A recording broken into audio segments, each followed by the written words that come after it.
Yo, aujourd'hui je voulais faire une vidéo sur pourquoi je me suis installé en Bulgarie, le meilleur pays du monde, enfin, en tout cas bien meilleur que la France.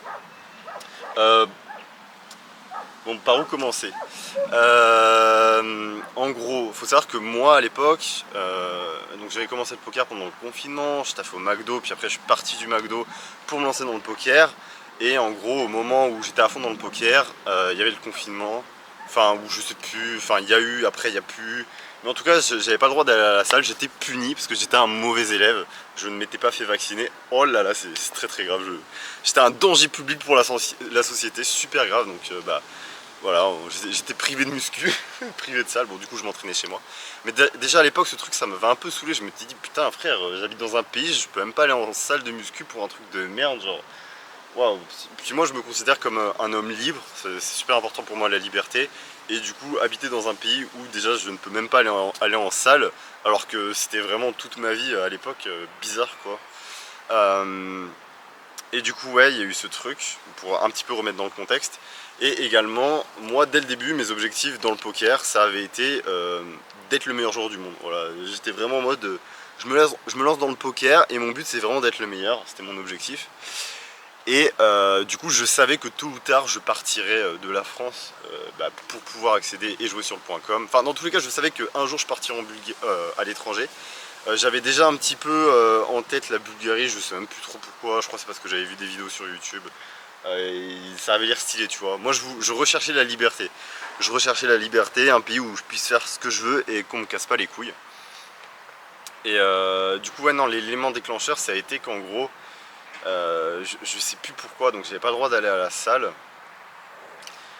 Donc il y avait ça, et ah oui, non, ils voulaient faire un truc où en gros, ils voulaient interdire qu'on puisse partir à l'étranger. Enfin, en gros, ils voulaient mettre un truc où pour prendre l'avion, fallait avoir le pass vaccinal, je sais pas quoi, tu vois. Et du coup, j'avais peur d'être bloqué en France, tu vois, de me retrouver bloqué en France, en mode putain, je ne peux plus partir juste bloqué en France. Du coup, genre, je suis parti à l'arrache comme ça, tu vois, genre, ça s'est fait vraiment une semaine. Genre, j'ai eu un pote qui m'a dit, oh frérot, t'as vu, ils veulent mettre le pass pour les avions, en gros, si t'es pas vacciné, tu ne peux plus prendre l'avion. Et alors moi j'ai eu trop peur, je me suis dit putain mais imagine je reste bloqué en France, je ne peux plus partir.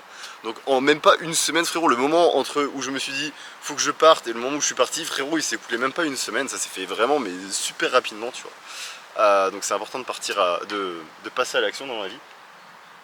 Et du coup pourquoi la Bulgarie? Pourquoi la Bulgarie? Bon j'avais vu 2-3 vidéos sur internet, ça avait l'air d'être un pays plutôt libre etc, plutôt stylé.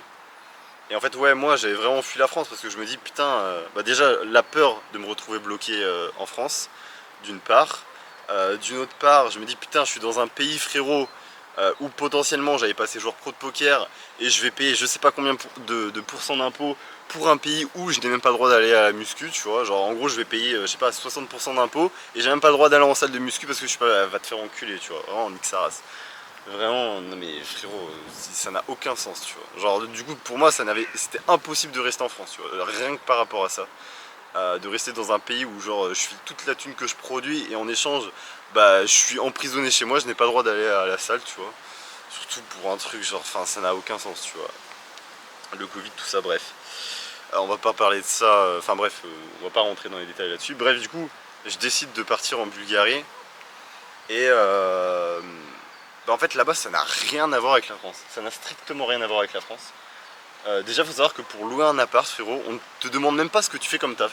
Genre moi le premier appart que j'ai loué, enfin j'ai loué 2 apparts en Bulgarie tu vois, mais le premier appart que j'ai loué, on m'a même pas demandé ce que je faisais comme taf, rien, aucune question, aucun document. Frérot tu signes le papier, basta tu vois, et après tu payes le mec, c'est fini. Mec c'est tellement agréable, parce que je sais qu'en France... il faut genre 6 mois de salaire, il faut une caution, il faut que tes parents ils te disent c'est bon, il faut que tu aies un pote qui valide la caution, il te faut 20 minutes, frère. Putain mais quand j'y repense, mais gros mais comment ils font les gens pour vivre en France? C'est tellement de la merde gros. Non mais sans déconner, je te jure en Bulgarie mec tout est simple, vraiment tout est simple. Tu veux un appart, bah t'as besoin d'aucun papier tu vois, et c'est ça globalement un peu pour tout, tu vois, c'est vraiment tranquille tu vois. Tu signes le papier le contrat et basta, tu vois, ça s'arrête là, tu vois, tu payes le mec, c'est tout, tu vois.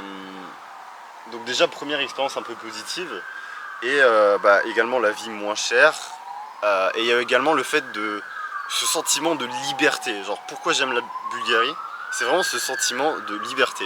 Putain, il casse les couilles l'ambulance. Je vais attendre que ça passe quand même. Donc je disais, ouais non, ce que je kiffe en Bulgarie, c'est vraiment ce sentiment de liberté. Mec, déjà en France, honnêtement, je me sentais pas spécialement en sécurité. Quand je sortais dehors, des fois, tu vois, t'as peur de, j'en sais rien, de te faire attaquer, des trucs à la con comme ça. Également, moi j'allais à la salle, en fait souvent, j'allais à la salle la nuit, il y avait une salle qui était ouverte genre la nuit, et j'y allais en vélo, tu vois. Et puis même, je sortais de mon taf, enfin, en gros quand j'allais au taf au McDo, tu vois, j'y allais en vélo, mon vélo de la poste là, et des fois j'y allais comme ça, tu vois, en débardeur et tout, quand il faisait chaud. Et frérot, le nombre de fois où je me suis fait arrêter par les flics, non mais vraiment, une tonne de fois. Ou même quand j'allais à la salle la nuit, tu vois, sur mon petit vélo, je me faisais arrêter des fois la nuit par les flics. Et puis même, ouais, tout le temps... Ouais, je sais pas, c'est un sentiment où tu te sens pas bien, tu te sens pas en sécurité, tu te sens pas libre, tu te sens surveillé. Ouais, alors que là en Bulgarie, mec, mais frérot, bon là j'ai plus mon chien, mais ça m'est arrivé plein de fois, la nuit je sors torse nu, frérot, avec mon chien sans laisse, je cours dans la rue, tu vois, et personne ne dit rien, tout le monde s'en bat les couilles, même des fois il y avait une voiture, je me souviens une fois la nuit, il y avait une voiture de police qui est passée à côté de moi, elle s'est même pas arrêtée, tu vois, elle s'en battait les couilles. Vraiment c'est ce sentiment de liberté, de pouvoir faire ce que tu veux. Je sais pas, pareil, tu vas faire tes courses à ton supermarché. En France, moi tu vois, voilà, je vais faire mes courses à chaque fois avec mon sac, tu vois, je mets mes courses dans mon sac, tu vois, j'arrive comme ça au supermarché. Voilà, t'arrives en France, frère, ils fouillent ton sac, ils mettent un cadenas dessus ou ils te le gardent parce que, attention, tu vas peut-être voler des trucs. En Bulgarie, frérot, mais y a pas ça, genre tu rentres dans le supermarché, tu ressors tranquille, tu vois, mec, c'est ça pour tout en fait, c'est vraiment ce sentiment où tu te sens bien, tu te sens libre, alors qu'en France tu te sens en prison, tu vois. Je pourrais vous citer une autre anecdote également. À un moment j'étais rentré en France, tu vois, et je devais acheter des seringues et des aiguilles, tu vois, en pharmacie. Donc je vais en pharmacie et faut savoir que c'est légal, enfin tu as le droit d'en acheter et on n'a pas le droit de te refuser de t'en vendre. Donc c'est à dire que légalement la pharmacie doit te vendre, si tu en demandes, des aiguilles et des seringues, tu vois. Et bref, du coup, j'arrive, je lui dis bonjour, je voudrais, je lui montre, je veux ça comme seringue, ça comme aiguille, enfin je sais exactement ce qu'il faut. Et elle me dit, c'est pourquoi? Bah, je lui dis, bah, je veux ça, tu vois. Et elle me dit, oui, mais c'est pourquoi? Parce que nanani, nanana, moi j'ai besoin de savoir et tout. Bah, je lui dis, bah, c'est pour une injection intramusculaire. Elle me dit, ah oui, mais vous savez que ces aiguilles, il faut peut-être pas celle-là, mais il faut celle-ci. Et la meuf, elle me pose plein de questions de pourquoi, de comment je veux le faire. Et au final, elle veut même pas me les vendre, tu vois. Genre elle me dit, ah mais je peux pas vous vendre ça monsieur, je suis désolé, voilà vous comprenez, mais frère, mais, oh, mais nique ta race, si j'ai envie de m'acheter des seringues et de me piquer le cul comme ça gros, mais laisse-moi faire frère, c'est quoi ton problème? En plus j'ai le droit, tu vois, c'est quoi ton putain de problème? Alors que mec, en Bulgarie, frère t'arrives à la pharmacie, tu lui montres une photo, elle te le donne, basta, c'est fini, tu vois. Mais c'est ça pour tout en fait, c'est ça pour tout, c'est vraiment ce sentiment en France d'être emprisonné, tu vois, d'être emprisonné, de ne rien pouvoir faire, de ne pas pouvoir être libre, juste tu payes tes 70% d'impôts et tu fermes ta gueule, et t'as même pas le droit d'aller à la salle, tu peux rien faire, et le cadre de vie est médiocre, ouais non, c'est nul, alors que là vraiment mec, la liberté frérot, la liberté, c'est trop agréable. Bon je passe mes journées enfermé chez moi, mais je me sens libre, voilà, je fais ce que je veux, quand je sors dehors je me sens en sécurité, je vais pas me faire attaquer la nuit par un mec, tu vois, c'est vraiment safe, c'est super safe la Bulgarie. Je me souviens quand j'étais parti, les gens ils étaient vachement en mode, oui mais la Bulgarie c'est dangereux et tout, alors que frérot, mais tu sais que c'est 100 fois plus safe que la France, hein, vraiment. Donc là c'était vraiment mon expérience à moi, pourquoi je suis parti, les différences avec la Bulgarie, ce que j'aime ici, etc. Après je pourrais également parler de pourquoi la France c'est de la merde. Bah, après ça je pense que tout le monde est un peu au courant, enfin s'en rend compte hein, que ce soit l'insécurité, les impôts, les taxes, mais en fait juste globalement le cadre de vie qui est pas agréable quoi, je veux dire je suis juste 100 fois mieux ici. Ah oui également, pour parler de mon expérience personnelle, je me souviens que quand je suis parti en Bulgarie, on m'avait dit ouais fais gaffe, il te faut une assurance et tout, parce que là-bas l'hôpital c'est pas gratuit comme en France, je sais pas quoi. Bon après l'hôpital en France c'est pas gratuit, hein, c'est payé avec nos impôts. Pour au final, bon je sais pas, je me suis jamais fait hospitaliser en France donc j'en sais rien, mais de ce qui se dit une qualité médiocre. Et bon, honnêtement, ça m'étonnerait pas. Bref, du coup, tout ça pour dire que quand j'ai eu mon accident avec mon chien, je suis allé à l'hôpital. Frérot, j'ai été pris en charge en 30 minutes. Je me suis fait opérer, enfin je me suis même fait pris en charge directement, tu vois. Après, je me suis fait opérer genre dans les 3-4 heures, tu vois. Et je suis resté 3 jours à l'hôpital, nickel, on m'a fait mes soins, on m'a tout fait nickel, frérot. J'avais pas d'assurance, rien, tu vois, pas de carte d'assurance maladie européenne, je sais pas quoi, pas d'assurance privée, rien. Du coup, j'ai dû payer cash, frérot, j'ai payé 500 euros. Mec, je suis resté 3 jours à l'hôpital, nickel, les soins nickel, l'infrastructure, tout nickel, tu vois, j'ai payé 500 balles, mec. Donc, c'est là où je me dis, putain, mais en frérot, en France, on paye pourquoi en fait? Là, vraiment, mec, tout était parfait, j'ai payé que 500 euros, tu vois. Nickel, ça fait plaisir. Ouais, après également sur Insta, j'ai fait des stories où j'avais expliqué pour moi pourquoi selon moi la France était condamnée. Parce qu'en fait, c'est juste logique en fait. Quand ils réfléchissent, c'est juste logique. Genre, la France, c'est basé sur le fait que... Bon, attends, il y a une voiture. Je vais attendre qu'elle passe. Je disais, la France, en fait, c'est basé sur le fait que c'est les riches qui payent des impôts qui sont reversés aux pauvres, enfin aux classes inférieures, avec les aides, etc. Tu vois. Et en fait, quand tu sais que toutes les personnes intelligentes et riches qui produisent de la richesse, et ouais, qui sont des personnes intelligentes, enfin tous les gens comme moi, si tout le monde se barre, tu vois, mais à la fin il reste qui en fait, frérot? Genre, il va rester qui, tu vois ce que je veux dire? Et surtout, c'est qui va payer les impôts? En fait, le système n'est pas viable. En fait, c'est sûr que ça va se péter la gueule, frérot. Genre, je sais pas, c'est juste logique en fait. Donc pour moi, genre, on ne peut pas rester en France, genre, vraiment. Parce que en fait, le système est voué à se péter la gueule, genre, c'est juste obligatoire. Et même, je sais pas si ça va partir en guerre civile ou j'en sais rien, mais quand je vois l'immigration, etc., et comment ça part en couille, mec, je me souviens, à un moment, j'étais rentré en France, frérot. J'étais rentré en France, mec. Je prends le train à Paris, tu vois, pour aller dans ma ville. Frérot, je suis dans le wagon, gros, il y a que des noirs, frérot. Personne parlait français. Et je te jure, j'étais en mode... mais frère, je suis en France ou je suis dans le tiers-monde, quoi, enfin, sans déconner. Donc ouais, non, au final, si tous les mecs smart et intelligents se barrent de la France et qu'au final, il reste qui? Il reste que les mecs voilà, qui viennent en France, bon, bah forcément, le pays va partir en couille, c'est logique. Mais après, il y a plein d'autres choses. Je veux dire, tu regardes les taxes, ça va faire que d'augmenter avec le temps. Même là, hein, les sites de poker, le gouvernement a augmenté les taxes sur les sites de poker. Du coup, bah, ça fait que certains sites, par exemple comme Betclic, a baissé son système de regback. Mais c'est que le début, frérot. Les taxes, ça va continuer d'augmenter.